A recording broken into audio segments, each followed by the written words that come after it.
Pew, pew, pew, pew, pew, pew, pew. We are ready, ladies and gentlemen, connected to live video. Once again, it's on.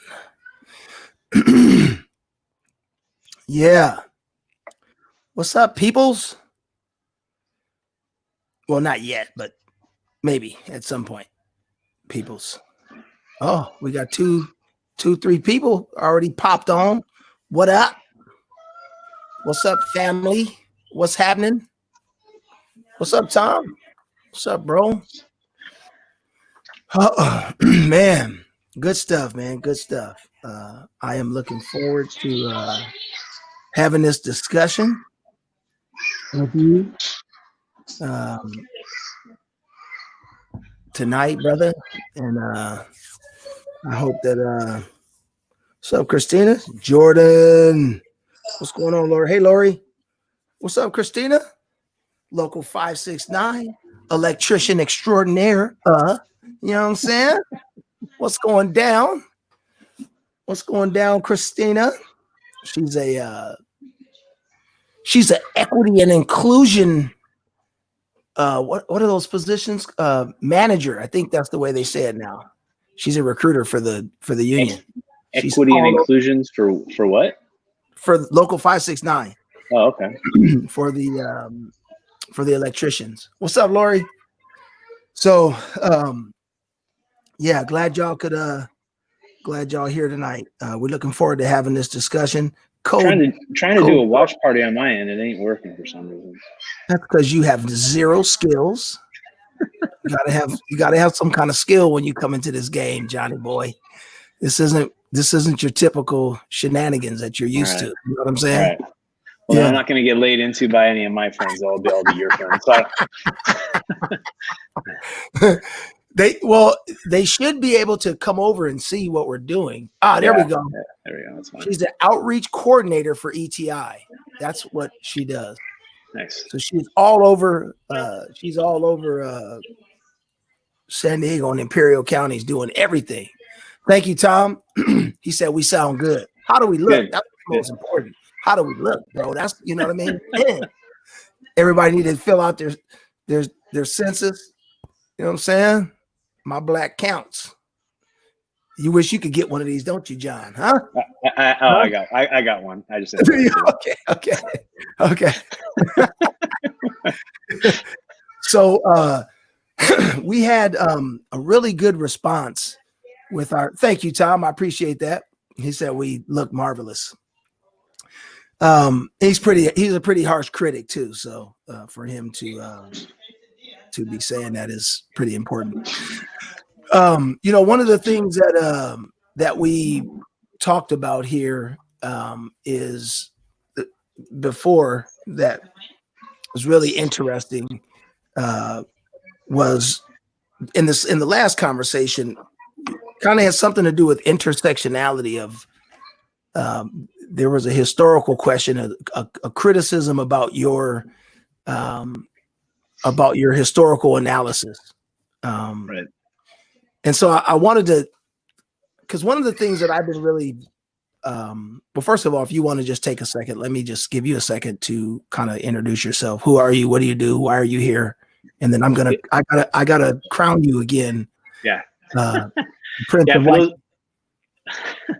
For those of you that weren't on last time, my name is John Darrow. I formerly was in full-time pastoral ministry. Currently stepped away from it vocationally, but still serve on a teaching team at my church. But I have a master's degree in biblical and theological studies, and currently getting a doctorate of contextual theology, which essentially is just trying to answer the question of what it means to be and do church in the 21st century. And so for me particular, as for Jason, is what does that look like in San Diego? And so that's the central focus of a lot of my thought and as it pertains to the issues of race through a lot of discussions with Jason, but primarily through a lot of just theological studies and wrestling with this of what does it mean to follow Jesus in light of the racialization, the racial history of our country. those are other questions I'm trying to answer and trying to reconcile and learn and listen and learn from other people. So last week I got drilled as the token white guy. It's not over. It's not over. It began there, and it's continuing. Yes. It's morphing into other questions, and so I'm excited to just think out loud, and yeah, that's where I'm at. That's what's up. Good stuff. As you guys can see, we are missing Chaz. He unfortunately something happened with his whip, and he called at the 11th hour and was like, I can't make it. So he is dealing with a car issue right now. So we want to send a shout out. Hopefully his stuff gets fixed. But I thought it was important to continue the conversation anyway. So tonight, John, as of the same as Sunday night, you represent all white people right now, every one of them. So I need you to make sure we have eye contact, because it doesn't work if I can't charge you looking at you. So I need you to make sure that you are all things white tonight. Okay, that's your job. Okay? Only tonight. Just tonight. No, you're off the hook by 8 o'clock. It's over. So just for an hour, I need you to represent all white people tonight. Okay, you're speaking for everybody. No pressure. The reason why we do that is because we feel like whenever somebody black says something, white people always put up a picture of, like, Oprah Winfrey. Look, you've made it. You know what I mean? Because, LeBron James, somehow he represents everybody in the community, right? So right. You are like the white man's LeBron James tonight. Okay. Yes. Okay. But one of the things that we wanted to talk about that I think is important. No pressure. Lois said, don't F it up, John. I'm not a Catholic, but I feel like I just need to do that right now. Isn't that like a knight? Didn't I just like knight you or something? Yeah, I don't know. Yeah, I like to refer it as being more like a knighting. I knighted you. I got a feeling though Lori's gonna let me know if I do F it up. So thank you, Lori. I'm watching. I'm peeled on I'm peeled on the thread here. Yeah, you are representing all of them, brother. So don't trick it off, as we say in the hood. Don't trick it off. This is your chance, bro, to redeem your people. All right. No pressure, dude. Just, take your time, answer slow. You know what I mean? Don't worry about it. So basically, where I kind of wanted to start, because one of the things that I think there's been a lot of talk specifically about evangelical. Let me ask you, when you hear the word evangelical, what comes to your mind when you hear the word evangelical? Well, I think what it is original intentions in the affirming of the deity of Jesus, the commitment to the Bible as a scriptures, aspects of the centrality of the church, those sort of aspects. That's what the term evangelical broadly has historically meant. It's usually limited to the Protestant church. But what we really know of the evangelical church in the last 40 years has also become a sub-political movement, in the sense that it affirms the deity of Jesus. It affirms the sufficiency of the Bible. I want to say ideologically, but I think it's more theoretically, but it's been more associated with certain kind of political ideology. It's become more of a cultural label to the fact that most people who are evangelicals don't know that they're evangelicals. All of that to say, I think the term has actually kind of lost a lot of its meaning. I have no problem being associated as an evangelical, but a lot of my theological leanings, a lot of the way that I view the person of Jesus, view the Bible, don't fit comfortably within mainstream evangelicalism. And so I don't use the label personally, though I don't have a problem being put in that camp either, if that makes any sense. Okay. So that's a very, very baseline way of explaining that. Well, that's a good segue. And I'll just say, for me, when I hear the term evangelical, I think of white people, right? I think of white people that go to church, white Christians. I am the same way I don't consider I don't label myself that, though I am evangelical because of what it actually means. Right. Like, so by definition, I am that, but I don't claim it because of the stain I believe that is on evangelicals. Leading up to our first question. Right. And the first thing I wanted to kind of talk about is what part does theology play in social justice? And here's why I think this is an important question. When we talk about evangelicals, especially in today's age,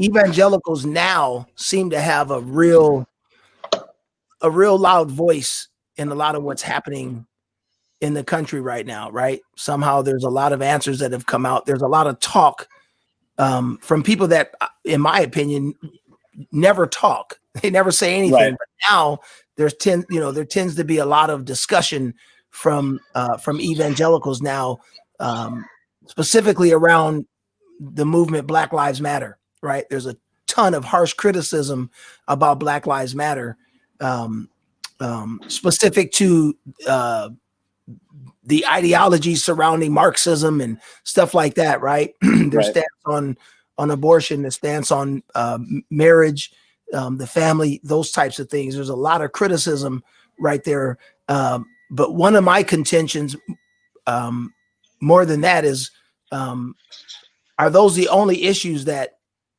evangelicals care about? And it seems that way, right? It seems when you think of when typically when majority culture Christians, evangelicals come out about an issue, it's usually around one of those areas and never anything else, right? There's three things. There's abortion, the issue of sexuality, and then marriage issues. Those are like the three issues that typically evangelicals are going to die on one of those hills, right? But under the rubric of the family values. Period. So for you, the question is, what part does theology play in social justice? And do you think that those are good benchmarks? Do you think those are three hills that evangelicals should die on? So what do you think about that? The three. Go ahead. Sorry. The only three hills is what? No, they're good. They're good three hills, right? Just like anything that's good, it could also be used as a tool or a weapon against another group of people. But with the original, the focus of the question, what part does theology play in social justice? Luke chapter 4, Jesus's entrance into Nazareth. This is his first public sermon, and he prophesies, citing the book of Isaiah, saying that the Spirit of the Lord is upon me to bring justice, right? To give sight to the blind, to free the oppressed, right? To bring freedom and liberty. That was what he came to do. And the Israelites that were hearing that were like, oh, that's amazing. That's exactly what we're looking for. And then he kind of does a quasi parable thing where he says, actually, I'm going to be bringing it to the Gentiles as well. And then the story concludes in chapter 4 there with them trying to execute him, right? They can't believe he's trying to do that. So for some reason, I still don't understand this argument. Evangelicals, primarily white evangelicals, like justice, but they don't like social justice. I don't really understand. I'm sure there is a difference, but I don't really understand the difference. And even if they could argue why they're two different things, they both are biblical things, right? Like they then do both if they're separate. Advocating for the unborn is a form of justice. It's impacting society, right? Just as much as advocating for Black lives is a part of justice. It's advocating on those who are deeming themselves based on their history, and we can see that again systemically that they are a part of the oppressed. So, to what role does it play? It's absolutely fundamental. If it's fundamental to the teachings of Jesus, it's fundamental. And that's where I'm often honestly very confused with the discussion of why evangelicals have such a hard time with it. I really don't understand. So what do you That's not a think? good white person answer. I should give a better answer, but I don't understand. I don't get it. Well, what you're saying to us then is that white people in general don't understand. So remember, you're speaking for everybody. This is not personal. They don't understand. Yeah, That's the problem. You have about 45 more minutes that you're speaking for everybody. So just remember that. Don't use the personal pronoun I. You got to say we. Yeah, we don't, right? That's your job.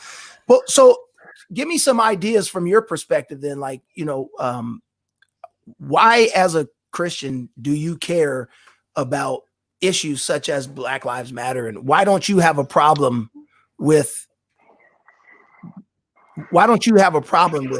saying Black Lives Matter and those type of things? What is that about for you?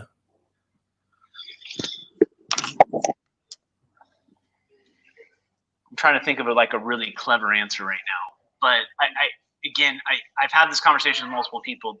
For me, as with anything, if there is a compelling reason, from what it means to follow Jesus, looking at it from the lens of following Jesus, if there's a compelling reason to pursue something, to support something, to whether that be theologically, ideologically, sociologically, whatever the case may be, I'm going to do that. So if I was presented a clear enough case, right? We talked a lot about this last week, but I was presented with a clear enough case that I was simply ignorant about the history, or at best naive about the history of Black Americans in this country.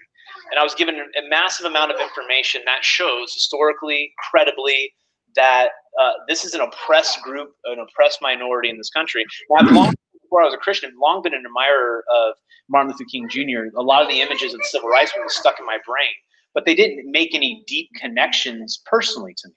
And it wasn't until we start seeing we're visually watching this stuff in real time on YouTube and on social media of Black Americans being oppressed, that the things I'm being told historically are starting to mesh with the realities that are happening personally to people. Again, then I'm filtering that through the lens of what it means to follow Jesus. If Jesus is on the side of whoever is deemed of the oppressed, whoever is the minority, whoever is blind, whatever the case may be, right? That's a pretty broad rubric. At this point in time, the Black community is convincingly telling all of us we have been oppressed for hundreds of years. White people, you know this. You have known this. You do know about slavery. You do know about Jim Crow.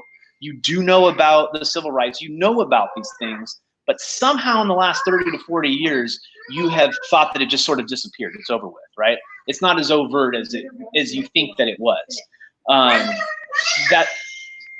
Sorry, I can't. Sorry. I can't. Having a moment here. That was a typical white guy. You just had to take a break. Come on. I mean, come on. Yeah. So for 40 years, we think that it just kind of went away. And it didn't. It didn't go away. It's as we're seeing post-Trump, it's as alive as ever. I mean, when you have alt-right groups, KKK leaders who had no place of coming out publicly to support any president or any sort of political positions, that now can come out comfortably, right? They can come out comfortably and make their positions known and put their support forward without any backlash. And in fact, you start seeing people rallying around that and then supporting the person that they're promoting. It is in a sense, at least ideologically, I don't know numbers of people, right? But at least ideologically, we are seeing a revert back to that old sort of pre-civil rights, pre-1970s, I would say pre-1980s era, where what we would now call alt-right groups can now publicly display. Now, a lot of those alt-right groups are identifying themselves as Christians. So here we are in a moment where the term Christianity, I don't want to say it's pointless, but things need to be clearly defined. And so to say that I am somehow against justice for any sort of group, whether I agree with their cause or not, to say that I'm on the opposite side of that or pushing against that, to me is a clear expression that you're on the opposite side of the mission of Jesus. And so that's what plays into Black Lives Matter. So I know there's a huge a bit of all this stuff going on. Black Lives Matter as a movement versus the organization and all this other stuff. And you and I were talking about a sermon about a popular pastor that tried to compare that with Make America Great Again. And we've heard all of the arguments back and forth, and it's just nonsense. It's just simply saying people of color, people of African American descent, cultural minorities, whatever, they all have different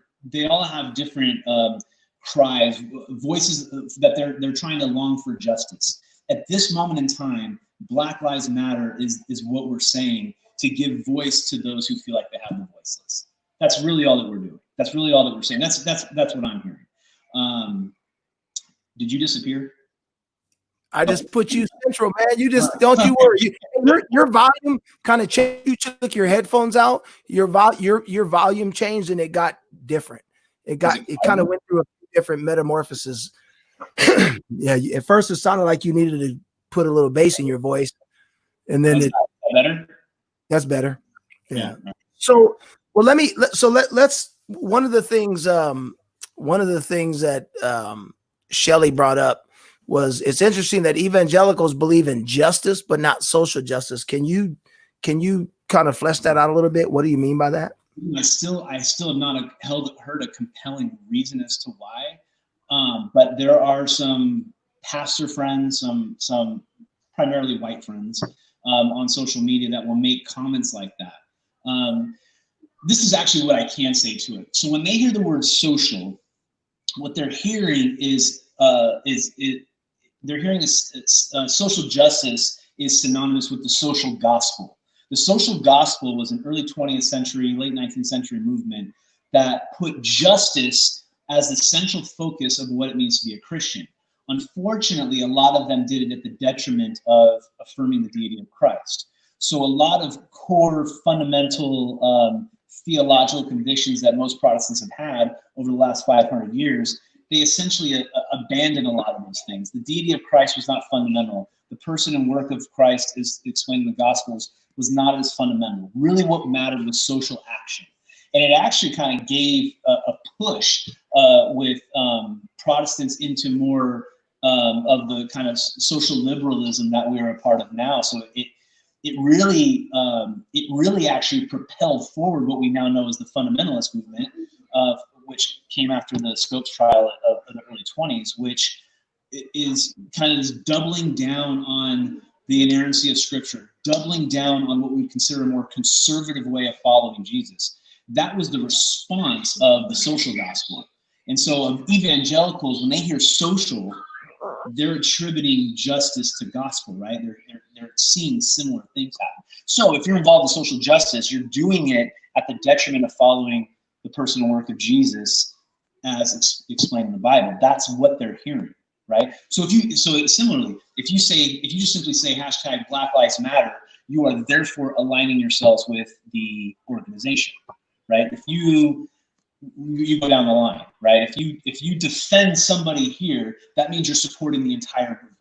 If you call yourself a democratic socialist, you're a communist. If you support Bernie, you support Stalin, right? I mean, these are the leaps and these are the jumps that they make, and they're massive ideological jumps that I think are actually kind of dangerous because they're not causing critical thinking. They're not allowing people to work through the arguments of both sides and then coming to a sound logical conclusion. They're just making one-to-one connections and then making broad generalizations based on that.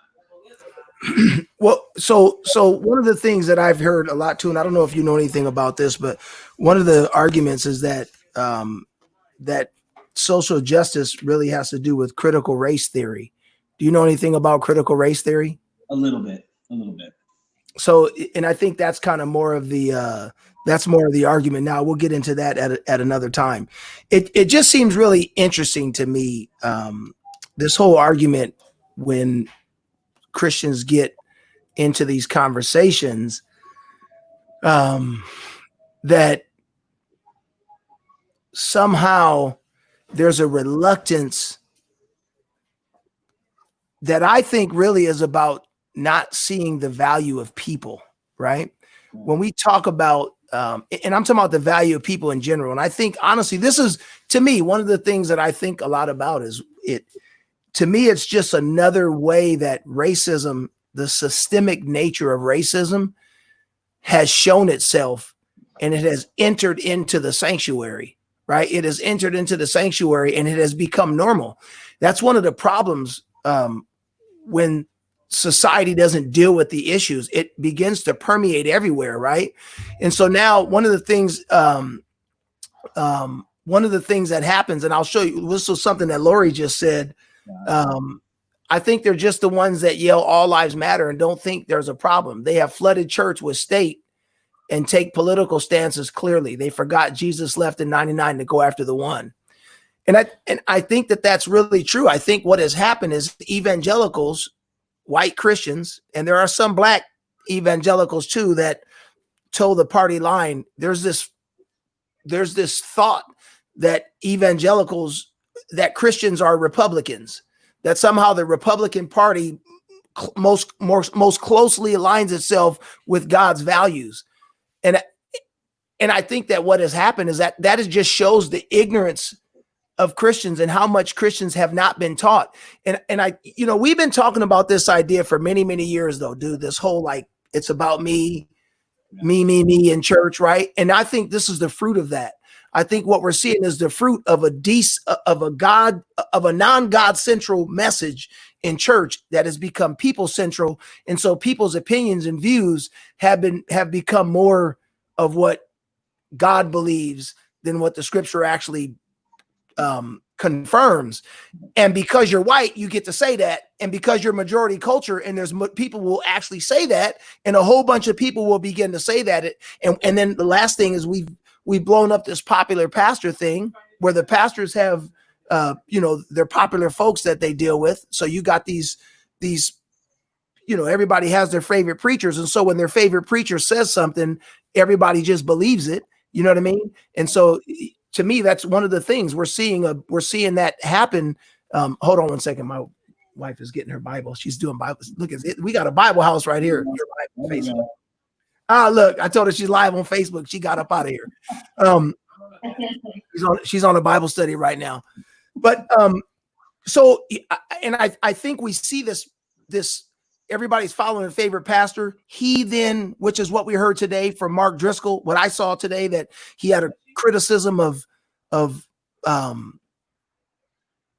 Black Lives Matter with a faulty premise. The whole thing was just crazy. I got what he was trying to do. I understand that, but I'm like, why aren't we that critical of racism and stuff like that? Like, why don't we deal with that? So let me put a few more comments up here. So Angelo says, that's what kills me. The broad strokes. I've been called a socialist like it's bad, Marxist, communist, all without hearing what I'm saying. I mean, totally. I mean, what do you think about that? Like, what do you think about that? Because it happens all the time, bro. It happens. I mean, you don't say that you're concerned with somebody, the fact that somebody's not eating. Hey, you know that there's poor people in this community. Now, you're a socialist.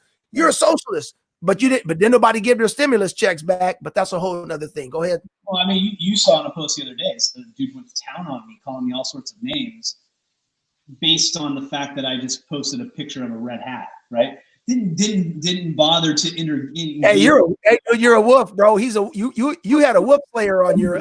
He's the wolf slayer. We got a lot of wolf slayers out there. Hashtag wolf slayer. You're welcome. No, Angela's 100% right. I don't know how to respond to it, right?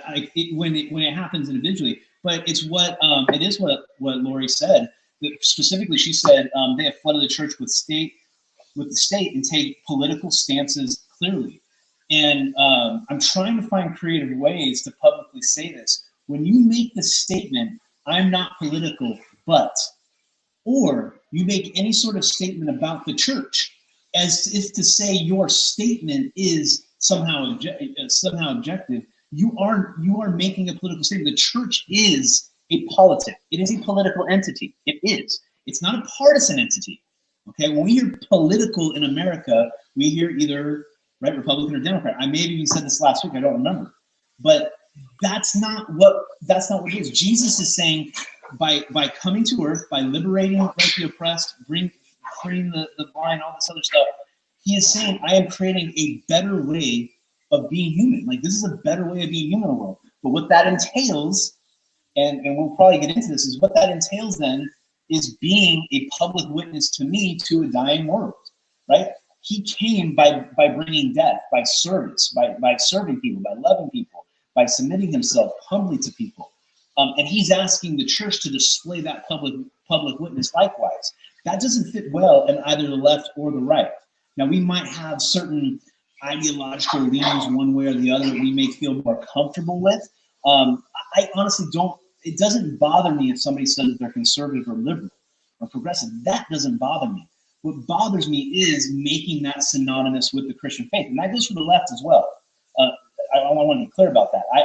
I find myself more of a social liberal these days, but there's no way, shape, or form am I going to say that following Jesus is synonymous with being a Democrat. No way. Just as much as it's not following Jesus being synonymous with being a Republican. Following Jesus is being a distinct public presence to the movement, to the work of God moving in our world today. That's what it is. That is a political movement. And by doing that, we're advocating, we're standing in the gap for those that are of the oppressed, right? We got people that are dying at the freaking, kids dying at the borders. We advocate for them. We have people in our own home, our own country, my brothers and sisters, fellow Americans, people of color who say, I have been judged, I have been oppressed, I have been beaten, I have family members that have been killed simply for the color of their skin, and white people will not listen to me. We advocate, we stand in the gap for them. We do that not on the side, against the unborn or against other issues that are happening in this country. We do it alongside of those things. I don't need to preach to white evangelicals about abortion. They're already locked into that. They already think that Trump is the magic ticket that's going to get them out of that. What they need to hear, though, is how the American war machine actually contradicts their views of life. The oppression of Black people, Hispanic people, actually contradicts their view of life. They need to hear that because it contradicts what it actually means to follow Jesus. Well, speak on that real quick, because, you know, one of the things that you say often is what it means to be truly pro-life. People say that they're pro-life, but like, that's really not what a lot of evangelicals are in the truest sense. And can you talk about why you feel that way? Yeah, they're pro-birth or they're anti-abortion. And those are actually two legitimate titles for what became the pro-life movement. And my argument has always been, just call yourself those things. Be consistent. That's all you are. That's fine, right? Some people just stay in their lane and that's what you are. But to be thoroughly pro-life is to show value for all human beings. So when I advocate on behalf of those who are on death row, I'm not justifying their crimes. I mourn with those who mourn, right? I mean, they committed serious capital crimes. They killed people. But besides that, they are also a human being created in God's image. And for whatever reason, they did what they did. Some of them are repentant, some of them are mournful, some of them are not. That's not the issue. The question then becomes, who becomes the arbiter or the determiner of who has value and who does not? Does the state, who will execute war on innocent civilians across seas, have the moral authority to kill somebody because of some nebulous form of justice? I mean, it's atrocious, right? We're not saying that what they did was right. Nobody's arguing that. Nobody's arguing that. What we're arguing, though, is everybody has dignity. Everybody has the value of human life. So then we take it down a notch, and we just look at the prison system in general. We argue for prison reform and how the prison system is a multi-billion-dollar industry. It's a business that basically cages human beings and calls it justice. That's not justice. That's treating human beings as if they're animals, right? We can keep going down the line. And so we look at war, we look at famines happening across the world. We have no problem seeing, we look at, and this is really an American thing more than anything, but it really bothers me that Christians in particular have the tendency to do that, is where they will look at human life through such a narrow lens. And then when you try to expand that lens a little bit more to say, but look at all these other people through the context of Jesus and how Jesus followed people, served people, and how Jesus is calling us to follow him. What bothers me is how they back off then, right? They back off a little bit, and then they start throwing some dude through God's moral law at me. Like, what does that even mean, right? Who's what God? The God reflected through the crucified Christ? That's not, what concept of God are we looking at? And so in the New Testament, Jesus, in Colossians 1 in particular, the deity of God is made manifest in the shed blood of Christ. That's the image of God, is Jesus' death on the cross. So how do we as Christians then impose some sort of death or authority over human life and then call it Christian? That to me is inconsistent with any sort of movement of pro-life. And so, as you and I discussed, I'm a pacifist. I believe in that term pacifism, I know has baggage in many different ways. I think a more accurate term is a Jesus-centered nonviolent resistance. And says that there is a nonviolent approach to resisting the powers and the principalities and the corruption in this world, right? There's a way of standing in the gap without using excessive force that shows value for other people. So as much as Donald Trump disgusts me as a president and even some aspects of being a person, I don't hate him. I don't want to kill him. I don't want to see him harmed. I wouldn't want that on anybody. But he does need to be called out and confronted because he's using Christians as a political pawn for political means. When I hear Christians say, oh, he's the pro-life president, he's going to get Supreme Court justices and all this other stuff. No, he's not. We forget of how many years we had under a conservative president, and actually abortions went up. But then, according to Gutenberg, which is the largest kind of pro-life, anti-abortion website, they actually showed 8 years under Obama, abortions went down. Why is that? They're addressing the reasons as to why the unborn are being killed. Right? I don't want to see any unborn die, but it's not going to happen overnight. How can we hit ways systemically to see the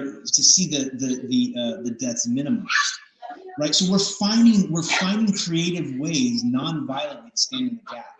And so when I see protests for Black Lives Matter, or I see protests at the border, these are non-violent movements. These are ways of saying what you're doing is wrong. And it bothers me when Christians, supposed followers of Jesus, cannot see that. They won't stand in that gap. And it's what Lori said. It's because it does not fit their political ideology. They have been they have presuppositions. In order to follow Jesus, I have to agree with these things politically, and I don't. You and I were a part of a church, Jason, that functioned that way. We were both part of the Rock Church that if you didn't agree with this and you didn't agree with that, you were essentially out. In 2008, the Rock was one of the biggest supporters of the Proposition 8, right? For same-sex lives. And it made me uncomfortable that they were doubling down so hard. But these are the same people that are saying, oh, I'm not getting involved in politics, or yeah, what America's doing overseas is great. And these are the same people that are saying, oh, all lives matter, not only Black lives matter. So we're picking and choosing the things that support a certain ideology. That to me is not Christian, right? It might be culturally Christian to some extent, but it certainly isn't following Jesus. Yeah, and I think I think your sound was better when you had your headsets on, just so you know. But I can hear you. There we go, Terry. There we go. One of the things that I think is just really interesting is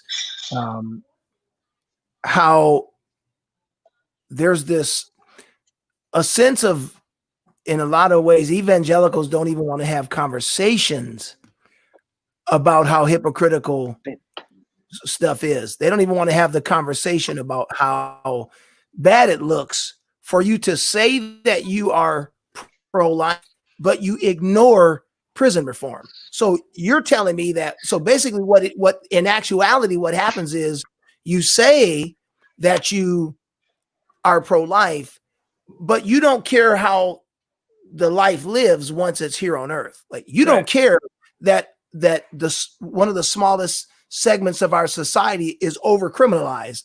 You don't even care to look into it or whatever. That's not your, and because there's a teaching, and that's why the original question posed was, does theology does theology have a kind of a say so in social justice issues? Does God care?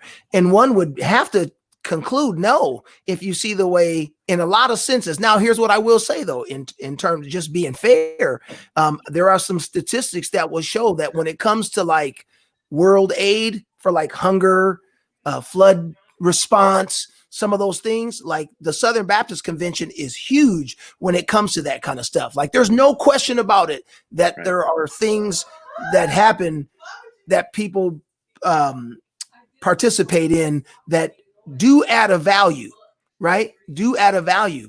But it doesn't overpower, it doesn't overshadow the amount of ignoring other issues that plague Black communities. Like if you look at the 90s and the crime bill, like all the tough on crime, and then, you know, and you listen, like some of the dog whistling that happens, some of the dog whistles about, Law and Order, like what that Law and Order in itself, bro, is like, that just screams racism. Like that just screams, that's the whole idea of Law and Order. And every time they get tough on crime, it usually only affects one segment of our communty, you know what I mean? Or you know, the Black and brown community. Like, so study, well, as we've learned that was designed to do. But what I'm saying is, it's interesting that those kinds of things happen. Evangelicals double down that Trump is their president. And one of the things that I say is that, you know, the God in the scriptures is a theocrat.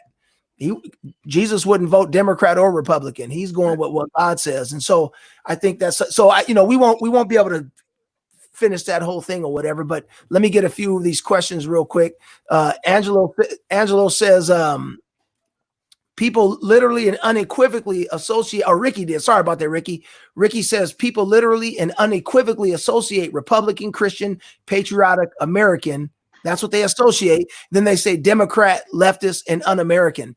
And how true is that, right? How true is that? Somebody has a different viewpoint on something, which is one of the things I think that we've seen that has happened here, is because the two-party system has actually caused a lot of problems. And if you think about it, we have a two-party system in church too, right? There's really two parties in the church. We say we're non-denominational, we're all together, but the question is, are you Calvinist or are you an Arminius? Like, and there are distinct differences. Right.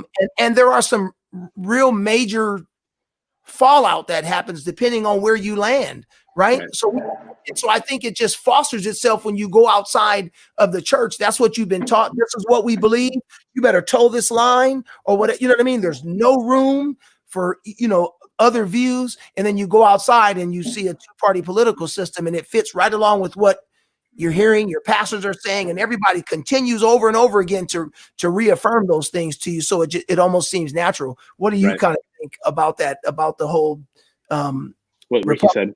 Yeah, what do you think about that? And then we'll move on. I mean, it's 100% true. And it's funny, I actually kind of think the first thing that came to my mind was, you know, there was a question last week about how am I going to dismantle my white privilege? We're talking about white privilege. And my answer is, I can't dismantle something that, right? I accept that this is true, but it's equally true that it's not something I can just willy-nilly give up. There are people that try to do that, but it's more awkward than anything.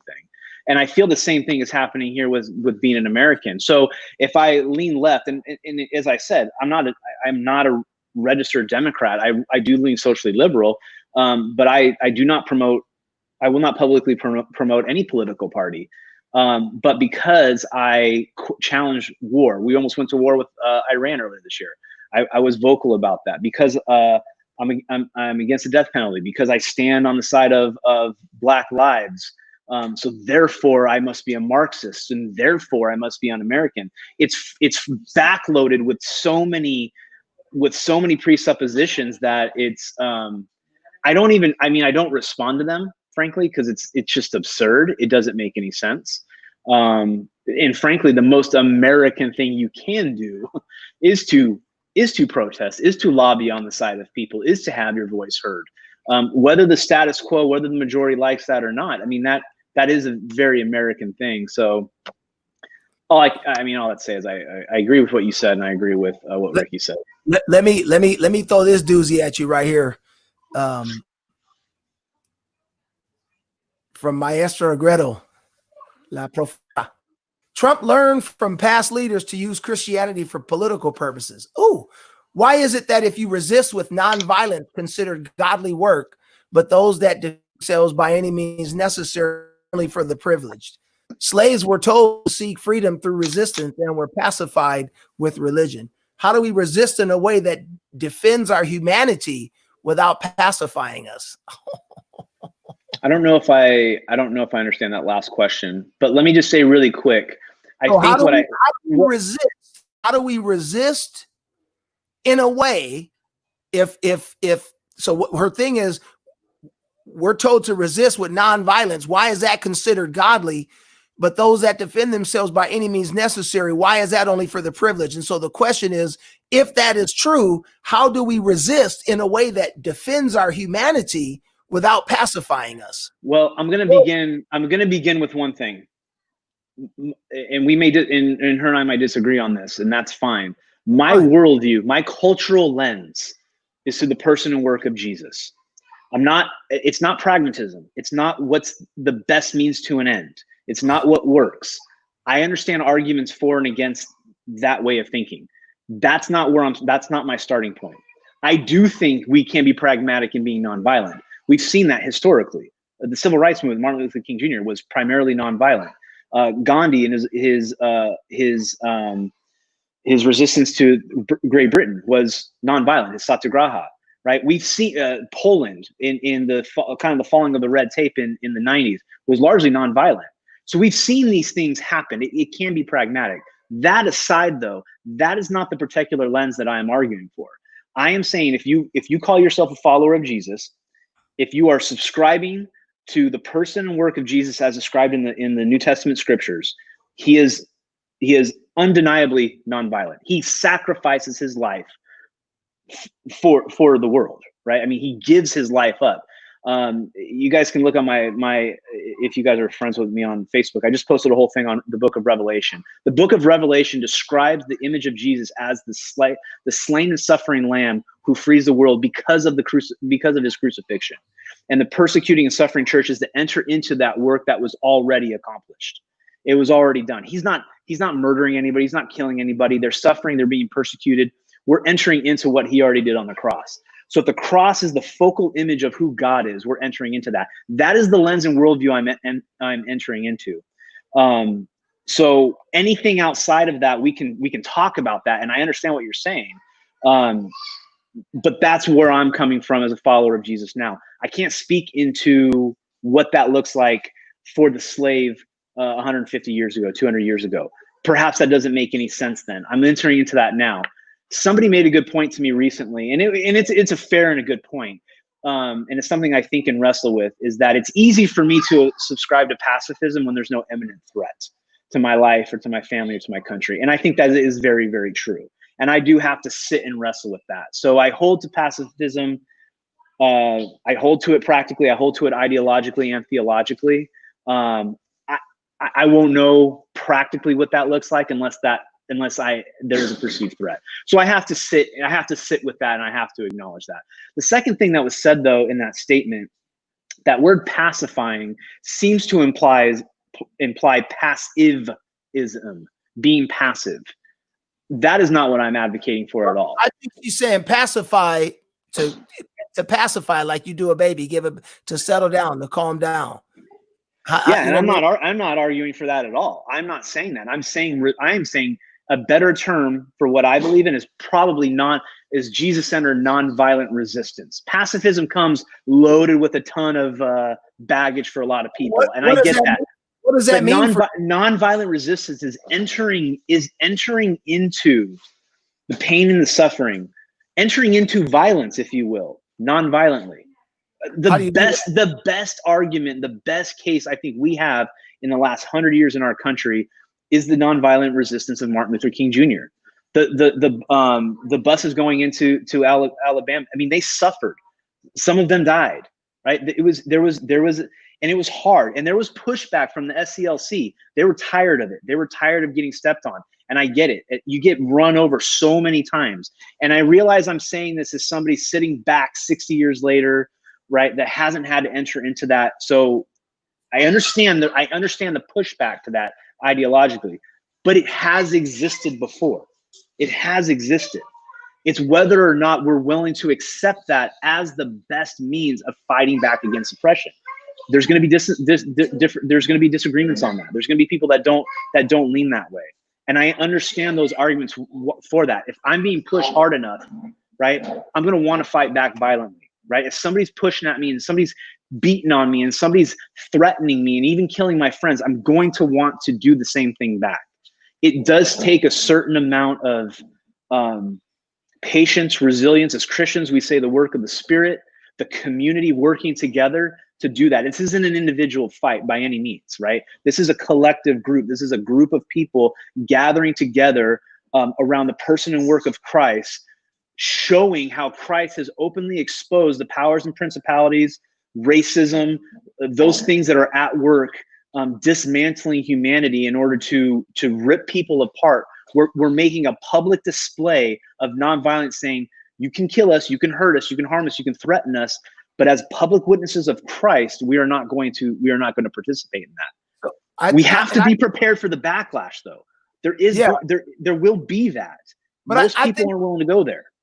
I think that's I think that, and this let me show this comment by Gretel as well. I think that we're taught as Black, Indigenous people of color to practice violence to pacify us from resistance. We are still taught this now to not to resist. We celebrate violence every 4th of July. How many violent acts sanctioned by Christians for the very privilege you say you can't dismantle, but you expect me to accept? How many? Again, this is what I just argued earlier. I don't think a lot of what we're hearing and seeing ideologically from Christians is Christianity. It's American civic religion that's masquerading itself as Christianity. Those are very distinctive things. We can write off religion, we can write off Christianity wholesale because of how it's been portrayed within the history of our country, within the history of our continent. I understand that. But Christianity is also much bigger and much broader than what has happened and occurred here. So I understand those arguments, but I am committed to following a nonviolent renegade of sorts, Jewish man from 1st century Palestine. I don't follow a white Christian. He's not white. He wasn't Christian. He was Jewish, right? I follow a man who said to follow him, and he told his followers to pick up the cross, deny me, and follow him. That's what he told them to do. What we see as Christianity in America is they may say Jesus is God, and they may check a certain boxes, but ideologically, politically, the way that they portray themselves, I highly question and challenge that it is biblical Christianity. So when the question is how many violent acts sanctioned by Christians for the very privilege you say you can't dismantle, but I don't know what to say to you. Don't follow that Jesus. Don't follow that Christianity.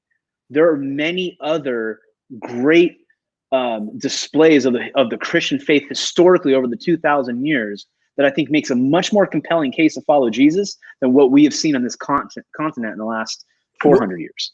Let me say this too. I think one of the things that I think is largely ignored, right, with where we are is what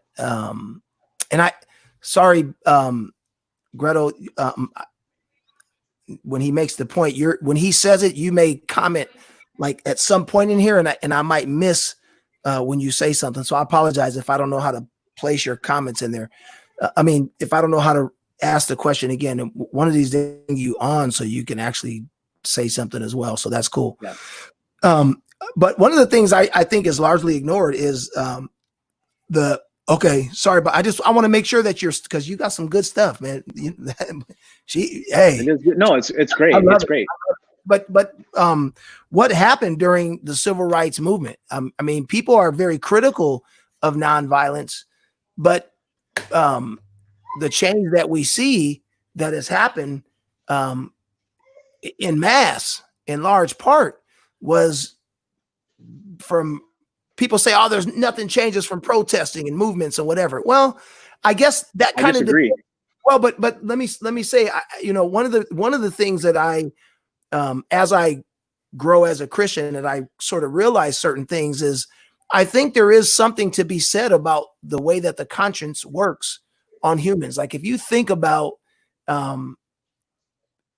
much of what happened in Selma when they crossed the bridge, the one thing that was different about Selma than anything else was the ability to film what was happening so the world could see it.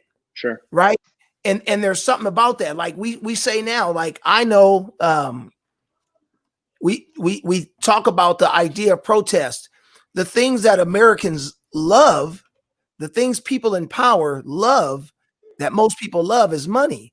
And so if you find a way to hurt what they love, because money is power in America. So maybe that is one of the ways that becomes necessary. So when we say, like right now, Goya Foods is being protested because of their support for Donald Trump. Right. And that has an effect. If you cost somebody some money, that will because that's really what people love. Right. So if we do things to get into the pockets of people, that's what changes them. If you so on one hand, I definitely understand the need and the desire to do physical harm to somebody. I can understand that. But on the other hand, I also understand the need for social impact that's financial. Sure. But I also understand too, on top of this, people are wrestling with this white version of Christianity that the way it's been played out all over the world, but specifically for us here in America, is that white people always win. These old systems is just sit back and let's wait, hold on, pray about it, wait on Jesus, wait a minute, wait on Jesus, don't say nothing, pray, hold on. And meanwhile, white people still getting rich, people still getting incarcerated, black people over 50% of the prisons, nobody in the church is saying nothing. You know what I mean? So I think that this version of Christianity that we see is largely being indicted for people who are not even following actual Christianity, that say that they are, and it's a bastardized version of Christianity. You know what I mean? Absolutely, 100%. I feel like you clearly clarified what I was trying to say. Absolutely, and for what it's and for me, I mean, if you want to, I think attacking the economy or attacking a certain type of economy is certainly a type of nonviolent resistance. Protesting is nonviolent resistance. Organizing, again, supporting political means is a form of nonviolent resistance. Again, I made this comment earlier, right? There's violent aggression, and then there's passivism, right? Seclusion, separatism. What I'm advocating for is this third way, this middle way. That's already a book. It's already a book idea. Third way. That's Miles's book. Oh, no, I'm not talking about that. I'm talking about a legitimate third way, right down, right where we follow Jesus into spaces and doing certain things that So, for example, one of the accusations leveled against somebody like myself is, okay, well, what happens when the attacker comes in your door and blah blah blah, right? You're going to let them kill your. It's a hypothetical situation. And I'd say, well, there's only two options in that situation. Either he kills me or I kill him in a hypothetical situation. Well, no, there's a myriad of other things that could happen. Perhaps I could catch him before he gets in. Perhaps I could subdue him. Perhaps I can punch him. I'm not killing him. Perhaps I can punch him to subdue him, and then I can talk to him. Right there. I mean, if I believe in Jesus and I believe in the power of the Spirit to work amongst his people, perhaps I can pray that Jesus minister to him right now. Pray that the Spirit intervene. Right? As followers of Jesus, this is where I'm coming from in regards to the question, is my identity, my lens, my way of viewing the world has to be primarily in following Jesus. But I admit, as an American, I have been conditioned to not do that first. I am conditioned to shoot first and ask for forgiveness later. Punch first and ask for forgiveness in displaying dominance. And I think that is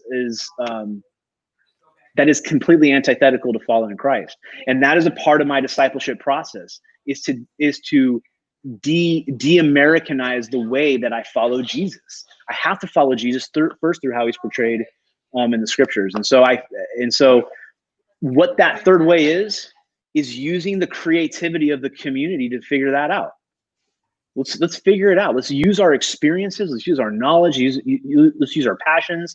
Let's use economic means. Let's use different ways to figure out how can we see change occur in this country. And we're seeing it. I think the defund the police movement is a massively incredible movement right now. I'm still learning a ton about it, but it is calling and confronting powers that use violence without control and without repercussions. It's calling them to task, and we're seeing things happen. We're seeing counties and cities make adjustments to their budgets, right? I mean, we're starting to see things happen in that regard. There was no violence done. It's actually in opposition to violence. So I think that's just an example. Well, and one of the things I think is failing, one of the things I think passivism is portrayed as, passivism is portrayed as what we typically see here, right? Pacifist resistance is the church not getting involved in anything. You know, you got a prison ministry, that's great, but prison ministry is like prison ministry is great. Right. Some of the greatest folks I ever met in my life or whatever have come from me going behind those walls. I Pastor fell in love August, both of us. Yes, I'm still in love with that form of ministry, but I realize that a prison ministry, as cool as it is, and as much as done in prison by prison ministries, that is still like putting a bucket under a broken pipe. So this is the problem. Let me see this real quick. So in that regard, most of white evangelicalism, the dominant evangelicalism in this country, are functioning pacifists, right? Because they don't do crap, right? They talk a big game about the unborn, but really what they're longing for is legislation. They're not actively involved in seeing the unborn, right? Or they want to see family values returned. Well, their form of doing that is by telling gay people that they're going to hell, right? So they are actually functioning pacifists in that regard. And unfortunately, the loudest usually kind of runs the day, right?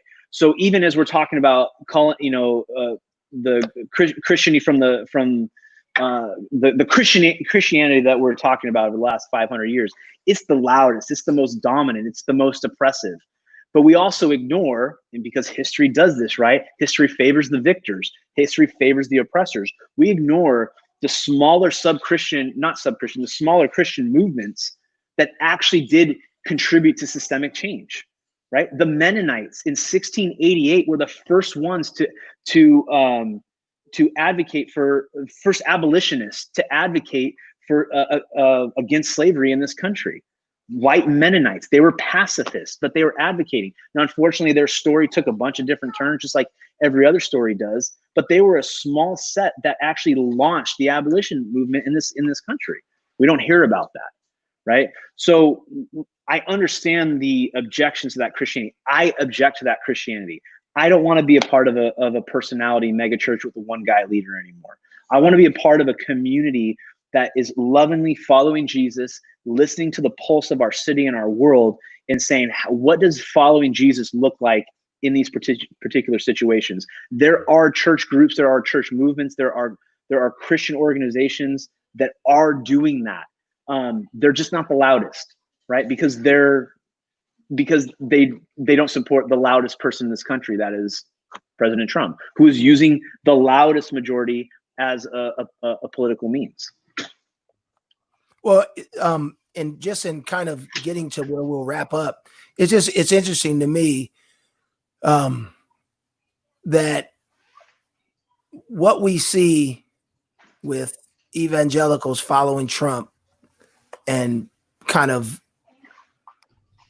parroting the things that he says as Christianity is really actually a complete stain on the work that God did. I mean, I think it's a stain. I think what we see in Western Christianity in large part is actually a stain. And I think it ruins the idea of pacifism. And if it's true that money is the root of all kinds of evil, that seems to be the place that a person would go to hit people of power to bring them to their knees. If you want to do something, that's why everybody's complaining about businesses being closed and everything right now dealing with the pandemic is about reopening because of money. It's because capitalism and all these things that are that in large part, especially when you have generational wealth that misses an entire portion of our society that are now the lowest economic are on the lowest class economically, and you have the people at the top of the echelon with that own 98% of the wealth in America. They're the ones who are pushing this form of Christianity that says everybody sit down and we'll tell you kind of how we want you to do things. And you got poor people in Appalachia and places like that parroting these ideas, even though they don't benefit from them. So I think it's ridiculous. And so money rules this world. Right. And ultimately, and the Bible says you can't serve two masters. You're going to love one and hate the other. You can't serve God and money. And I think that's what the church is doing right now. I think that in large part, what the church is doing right now. It's what it has done, right? So even when we're talking about the history of this country and slavery and the way it's treated people of color, it was using people as a financial. It was a part of this economy. It was a part of their economy, right? And they're masquerading it around biblical Christianity, and so it's always been a problem. It's not recent, and it's something that it needs to be rejected. It needs to be pushed back. Good night. Love you.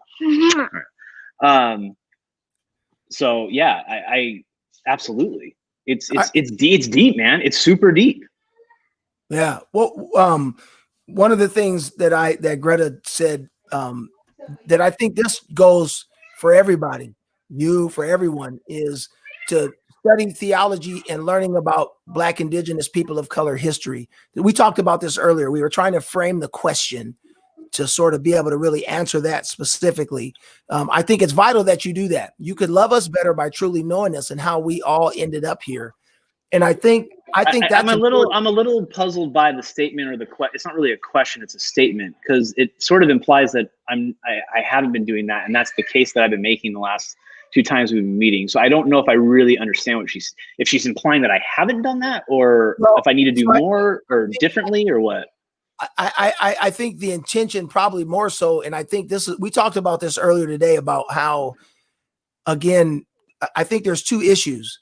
One is the lens that people see Christianity through is largely based on this Americanized capitalistic version of God helps those who help themselves, and pull yourself up by your own bootstraps. All that, right? That bootstrapper mentality has somehow become a form of Christianity. Right. That the God of Abraham, Isaac, and Jacob that says when you pluck your fields, when you take the stuff away from your fields or whatever in your harvest, leave everything around the edges or whatever, so that the people, your sojourners and people that don't have food, have something to eat. Don't take it all for yourself, right? So but then I think the other side of that is that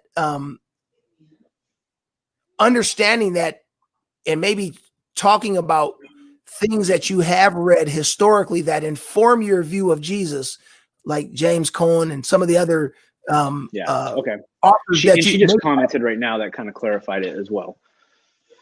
Yeah, and we sorry not to cut you off, Jason, but yeah, we did we spoke about that earlier, and I agree. What did I say? I agree. I agree, but I disagree, right? Because there's always a continuous aspect of learning, especially for somebody like myself who is not entirely familiar with all of the stories of people of color, right? Like I'm constantly learning. I'm constantly absorbing. But I feel at some level we are all also doing that. Like as you consistently remove the layers, the history of our country, things that we've always propped up or we've always thought is just kind of normal American things or things that have happened, you pull layers back more and more and more, and you start to realize just the atrocities that have occurred in this country. All of us, I feel, at some level are on that plane. Some, as it relates to the history of people of color in this country, man, you guys are way ahead of me, and I got a lot of learning to do. I got a lot of leading up to do. So with that, I wholeheartedly agree on what she was saying. On the other side, though, it also implies that the way that I'm reading newer forms of theology, and again, I hate calling it black or liberation theology as to say that it's a sub form of theology. It is legitimate theology. That is also involves history, and it also involves, again, it's a particular worldview. It's a particular way of seeing the world. No history is objective. There's no such thing as objective history. All history is subjective to some level. And so it is learning to look at multiple sources. So I agree with her. I need to start looking at other sources, without a doubt. That goes without saying. But it shouldn't be against the sources that I am looking at. And you know what I mean? But I don't think that's I think I was trying to explain that earlier. I don't think that that's what's being said. I think the answer to the question, answer that to that question would be, you're right. I need to read as much as I can about the history of people that have been oppressed, so that I would to be able to understand the plight and things that are happening and how oppressed people. One of the things is that that white people would get from that is to be able to see the way people view God and why there's so much resistance from the Black, Indigenous, people of color communities to a passive view of God. Don't resist, because that has always ended up being just take what you get and wait for Jesus to come. That's one of the, and right. So I think I reject that notion as well. I reject the notion that we have to sit back and just wait for Jesus to come, and everybody should reject that notion. That is not a biblical concept. But the question becomes, which is part of what we've been talking about tonight from your perspective, is that how do we then address those issues? And I think, one of the things that I believe in, and because we're in America, so if you are in Israel, then and you're doing things the way the Israel government does things, or in another country that does their government, we are in America. So the scripture talks about obeying your government. Well, our government says that you can protest. Our government says that you can do those things. Like, our government actually says that, right? So how do we obey the authorities? How do we do that? Well, we protest it, we do the things that we're supposed to do. There's a different way to get things done that is absolutely biblical. And it's just interesting that people, not necessarily you, but people will nuance stuff to death. They will nuance everything that talks about just calm down, just don't say nothing. They'll nuance that to death, and they'll find all kinds of scripture references and stuff like that. But somehow you can't find your way to vote to get people that are over policed. You can't talk about that. And people are rejecting that notion of God. And I applaud that. I think that that's great. I think they should reject that notion of God. I think they should reject the notion of a God that just says, man, y'all just take what you get and wait till I come back. I reject that, especially if you say that you follow God. And I think that is more of the issue, is that, yes, white people need to read more about history and how this version of Christianity has affected people of color, Black, Indigenous people of color, for centuries and generations, and it's having generational effects right now. I think that's more of the contention and more of the thing. Read more about what happens there. So when you look at James Cone and some other books like that, Cross of the Lynching Tree and other, stuff like that, we'll be able to. I agree with all of that. I agree with what she said. I agree with what you said. I guess I was tripped up. The first sentence says, I need for you to study theology and learning about. So I misread that. So thank you for clearing that for me. And I guess it's kind of tough. It's kind of tough too. Like, I wish she was on here, because I feel like I'm trying to read these things super quickly. And I feel like she's got a lot of great pushback and stuff. So I apologize for misreading your comment.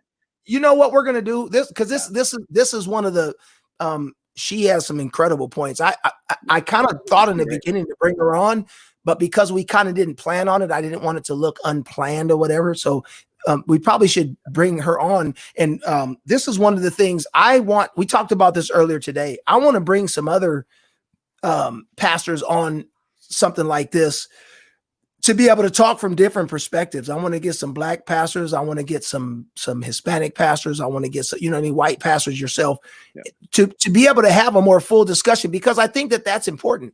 I think that the church's role and how we end some of this systemic oppression is important. Yeah. How we do that is an important discussion. What is actually the problem is an important discussion. We need to be doing that. We need to be having these discussions. Well, her pushbacks have been great, and so I do, Greta. I really do want to thank you. We've never actually met. We kind of saw each other earlier. We've never actually met, but I do want to thank you, because it has given me the ability to look at my particular worldview. I still hold to my worldview in the way that I view the world, but I need other voices to speak into that. And it's given me another angle to consider in that. So, and it's great. And again, it is the problem. I think Lori said it earlier, was the problem is most people just want to talk and they don't want to listen. I've been invited on here to talk, so I'm talking, but I also want to use that opportunity to listen. So, and so I fully agree with that. The problem is way too much talk. Yeah, and excuse my language, but it's just way too much bullshit too. It's not really anything of substance. Not very pastor of you, is it, John? It is now. Hey, it is what it is. Let me take the white evangelical hat off and say it's a bullshit. Okay, I'll put it back on now. Well, while you're at it, go get a beer. While you're at it, man, I wish I had some. I need some right now. I appreciate Byron, my homeboy Byron, the big homie, says, I appreciate your empathy on the subject, your ability to jump in and take the criticism. God is love and only love. It is only one side. And he's really big, and nobody would disagree with him in his face. They might disagree online, but yes, sir. They call Byron sir. Trust and believe. You know what I'm saying? Yeah. Thanks, B. Appreciate you. Maestra says, real quick, thank you, Ricky. I'll take a blue moon. Yeah, blue moon. Here we go. She says, God humbles me every day. This is Gretel says, God humbles me every day and God guides me to learn. I love myself and others when I do. Thank you for saying you will learn more. Protesting is my faith at work. And such a good, you say you have faith, but have not work. Remember the example that was given in that scripture too, is like if somebody comes to your house and knocks on your door and says, I need something to eat. And your response to them is, hey, be warm and be filled. The whole God bless you, I'll pray for you. No, don't pray for me. Dig in your pocket. If you have something.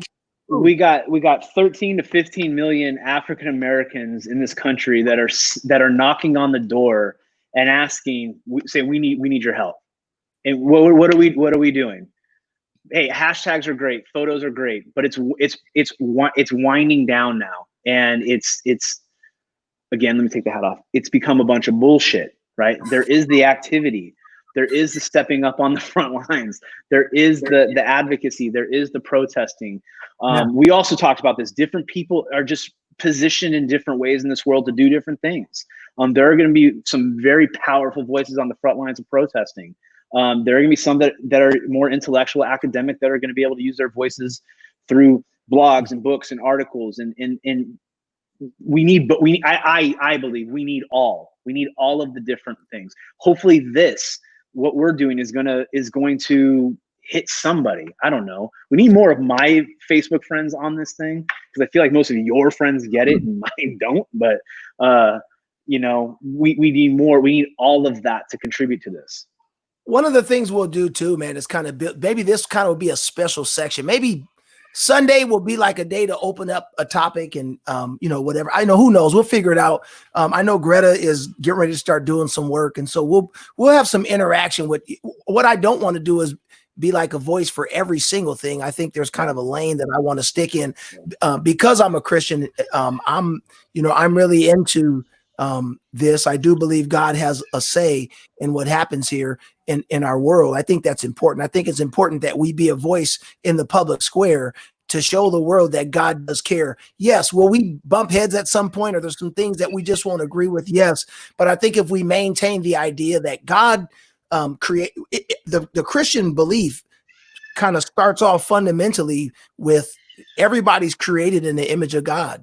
And so because of that, there is a mark in our belief that says God has like put a piece of himself on every human being. And no matter how you feel about what someone is doing with that image, it's the reality is that the image of God is still on a person. And so, and there, you have to respect that and you have to honor that. And what I'm contending is that when we just let image bearers sit in prison just because we just don't have enough compassion to say anything, when we have people being locked up at the border and being starved out or being treated unfairly, or you have people being over policed and not saying anything about it, and like somehow that's okay, but you think because you give, your church gives $100 a month to a church fund that feeds people and you got a prison ministry, that somehow that's a fair exchange. I reject that entire notion. And I think that's what most of the world is rejecting. And that's why I think it's such a disservice for Christians to stand up at this plate being so self-righteous, being concerned about 3 issues that really they're not even concerned about. And they're addressing them from an angle that God doesn't even agree with. And let me public say, for those that contend against that form of Christianity, I am on your side. I am wholeheartedly with you in that. Hopefully I kind of look at it like where this conversation ended up going towards the end here. I kind of look at it two sides of the same coin, right? I need to flip. I'm looking at one side of the coin. I just got to look on the other side and get a little bit more familiar with that, right? I want to offer the same thing in response, right? So if I'm advocating on the behalf of people of color in this country, and their objection to Christianity is the dominant cultural Christianity that we see, I want to offer them another narrative. I want to offer them another perspective. I'm not saying you got to buy in. I'm not evangelizing. I'm not doing any of that.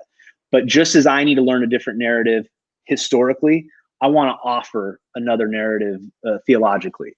And then we dialogue and go from there. It's just 2 sides of the same coin. And I'm with them. And even if they're like, yeah, no, I'm out on Jesus. Well, I'm still with you on this form of Christianity that you're against, because it's questionably, I don't even know if it's questionably Christianity anymore. Most of the stuff we're seeing is not Christianity at all. It's really not. Yeah. No, I get it. And I think even that would be considered heresy today, right? And I think that's part of the problem, that we've, this whole idea of what it means to be a Christian has been dominated by a particular group, and no one else gets to say anything. There's no discussion. And that's part of what colonization does. Colonization says, this is what we're doing, and you either do it or we're going to run you over.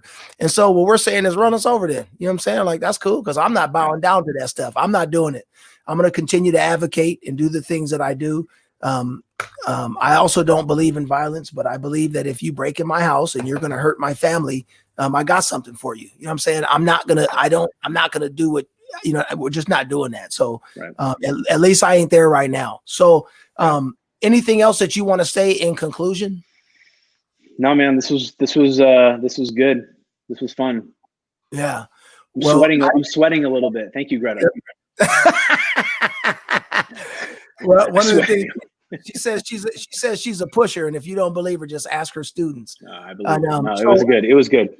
Well, I just want to say, man, thank you for just taking the time to be. I mean, we play about it, but really, truly being in the hot seat. The reality is people see someone white, and that's what we do. Like, you speak for white people. We joke about it, but that's it's unfortunate that you don't actually have the same. You don't have the same pressure being white. Like, we have to actually tell people that this is what you're doing. But if someone, what white people do all the time, they put a black face on. I wish we could have talked about that tonight. We need Chaz to actually have that conversation. Talk about what? About how black people jump on this evangelical train and they start making comments and they start towing this party line that is so ridiculous, and they do it for a reason, right? They do, but we don't have time to talk about that tonight. But I just want to say thank you for being willing to be here. Man, we've been cool for a long time. And I've seen an evolution in the way that you think. Hopefully you've seen one in the way that I think, and somehow we've sort of ended up here. I think it's amazing. I look forward to having more of these conversations. Probably the next time we'll have some people from different spectrums. For sure, we'll have Greta on to offer some perspective, and maybe we'll do that next Wednesday or next Thursday, next Tuesday or something like that. We'll see. But I really appreciate it. And to everybody else that was on here, Angelo, Lori, Gretel, Shelly and Ricky, thank you all for Yeah, thank being you guys. here. Thank you to Byron. Thanks for being here, bro. Appreciate you. And hopefully I didn't miss anybody. And anybody that's going to watch this, Jordan, if you stuck around, Christina, thanks for being on time. And we appreciate you, man. And to anybody else who will watch this later on, thank you for taking your time to watch it. And hopefully, there was something that was discussed tonight that maybe helped to bring a little bit more perspective. And if not, that's the reason why we have ongoing dialogue, because there's no way that we're going to settle a centuries old problem in a 90-minute discussion. So we appreciate you all for being here. God bless you. We'll talk to you soon.